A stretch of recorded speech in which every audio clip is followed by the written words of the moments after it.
This is Kunal again, CTO of Open Water, and I'm here to put out yet another event strategy guide.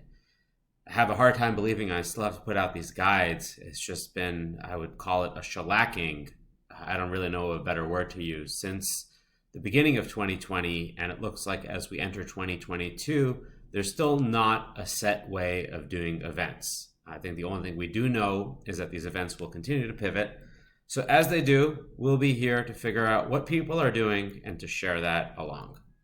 So as usual, when I put out guides, they're not meant necessarily to use with Open Water. Of course, we do support the elements that we're talking about in our guides. They're really here to help the community out at large. We're all kind of in this together. We'll be in this together. And maybe it's just nice to hear what someone else is doing. Maybe it's nice to get some ideas. And that's really what I hope here. I think as the guides have iterated, right, the guide in April 2020, that was an emergency guide that had just a couple of dots, a line connecting them, and you're on your way.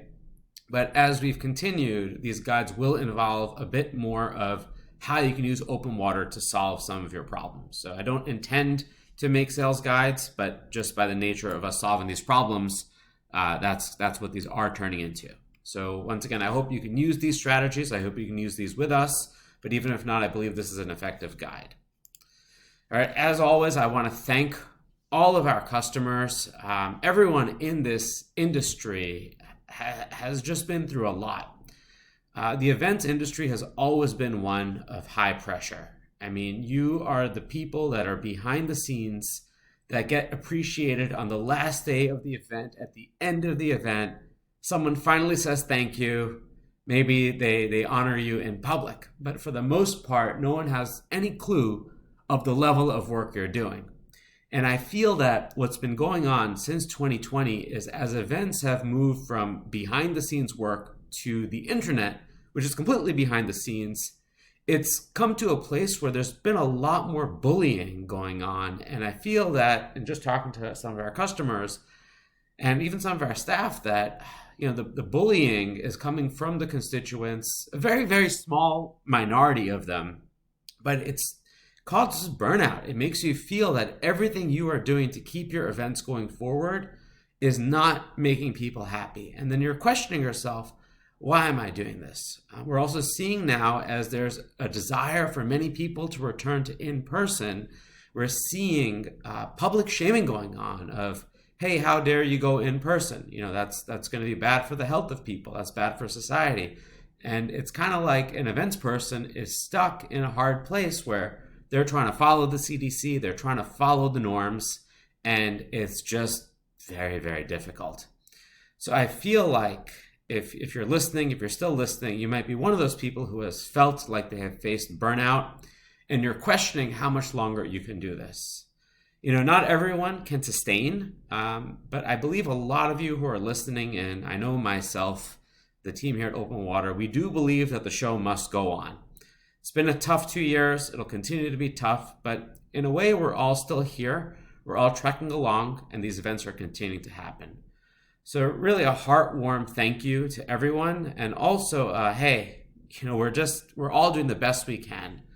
So with that, let's talk about my suggested strategy for the winter of 2021, early 2022.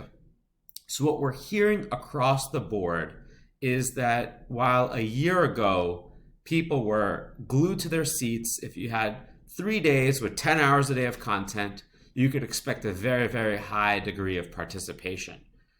What we're seeing now is that, people aren't really stuck at home anymore. They might be... They might have to drop their kids off at school. They might be going into the office a few days a week.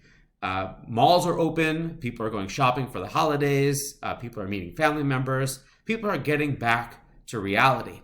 And with that, there's no longer people staring at their screen all day, eating up as much content as they can.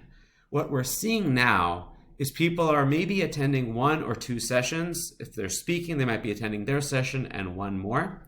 But we're not seeing the levels of engagement that we saw a year ago. We're also seeing in-person events are just completely unpredictable. We're hearing a lot of small events have almost no attendees, and then at the last second, they're getting booked solid. And then large events, they're seeing capacity at 10%, 60 days out from the event. These are like the 3, 5, 7,000 person events.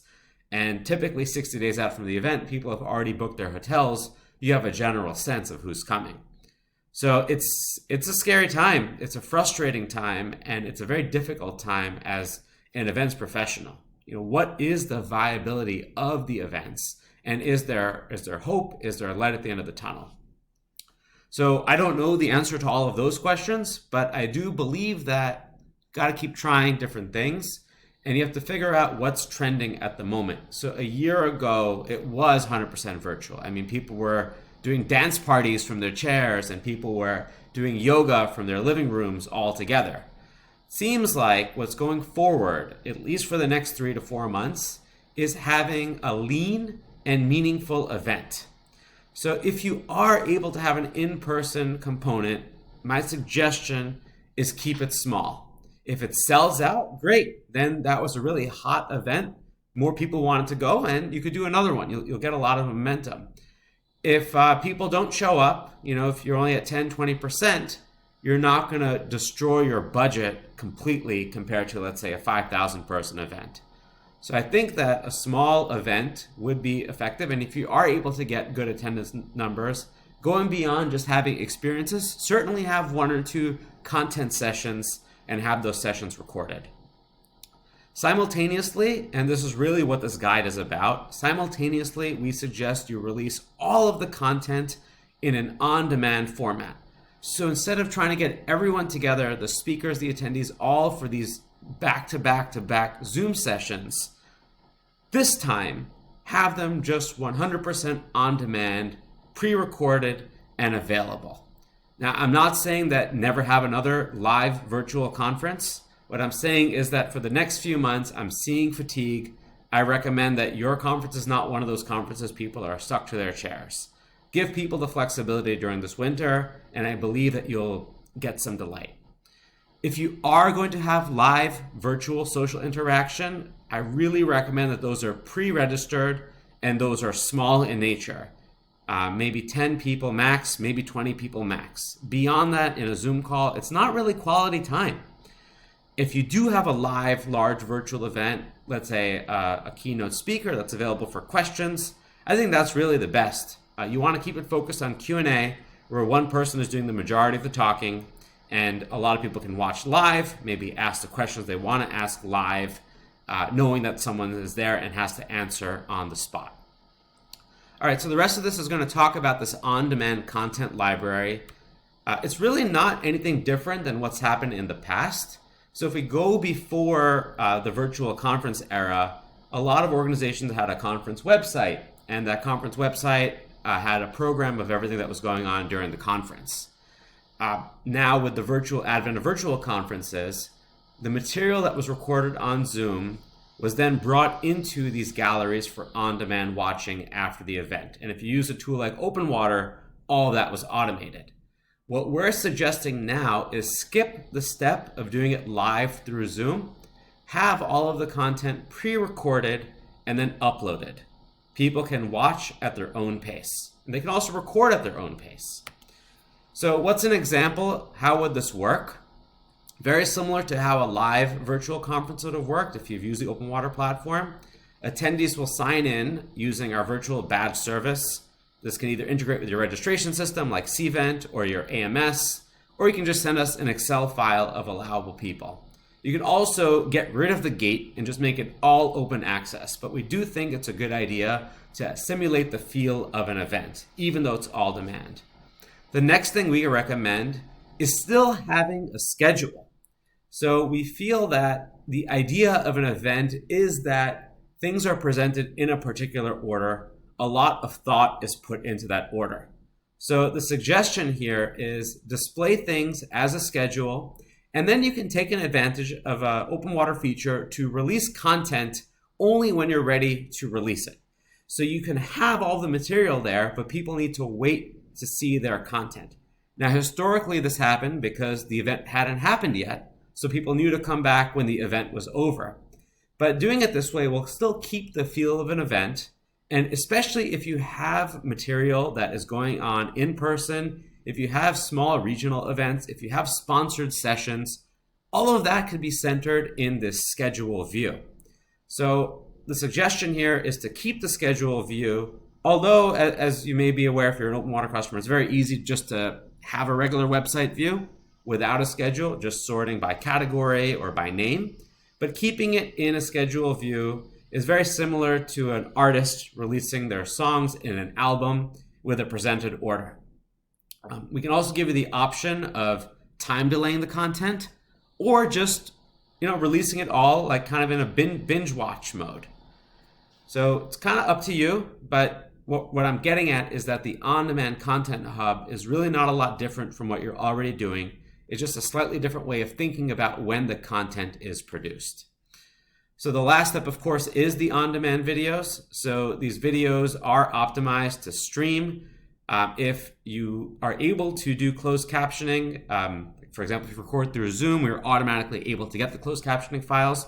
If you record in person, it may be worth asking your video editor to produce a closed caption file. The gallery can be made enabled to show those videos, show them with the closed captioning, and they're available in a streaming format that is optimized depending on the bandwidth of the user. So once again, going back to a live event, you have a lot of technical issues. You have people now joining from their phones with low bandwidth. We hope to solve a lot of those problems, but also now with the advent of on-demand, we can solve those problems the way the rest of the internet does. All right, so that leads me to how to capture the content. So many conferences and events during this era did pre-recording of content, but that those recorded materials were presented live to a live audience during a Zoom meeting. So a lot of those guides can still be used exactly as is, but you're saving significant costs not having the live event. So we offer guides, they'll be linked alongside of this. These are the same guides we presented a year ago. You can provide materials to your presenters to pre-record and to upload. Very low cost, very easy to do. The other thing, if you are doing an in-person event, it may be worth having a live camera person to record and capture a session. We don't think you should do it for too many sessions because it can get pricey.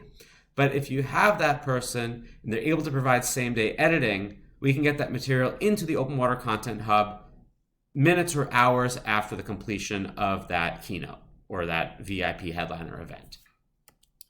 The other thing that has become popular is using the Open Water pre-recording concierge. So with this, we're able to prepare a booking system, and we have anywhere, depending on the number of sessions you have, we're able to record hundreds of sessions a week with our AV crews. So the way this works is you send a link out to your presenters and they can book time slots on a first come, first served basis. An open water certified technician can join that call, and during the call, they'll be taking notes. If there's pauses, if there's mistakes, if there's rollbacks, all that can be addressed. And those notes and the video will be sent to a video editor who can stitch it all back together, get the closed captioning file, and then upload it back to the Content Hub.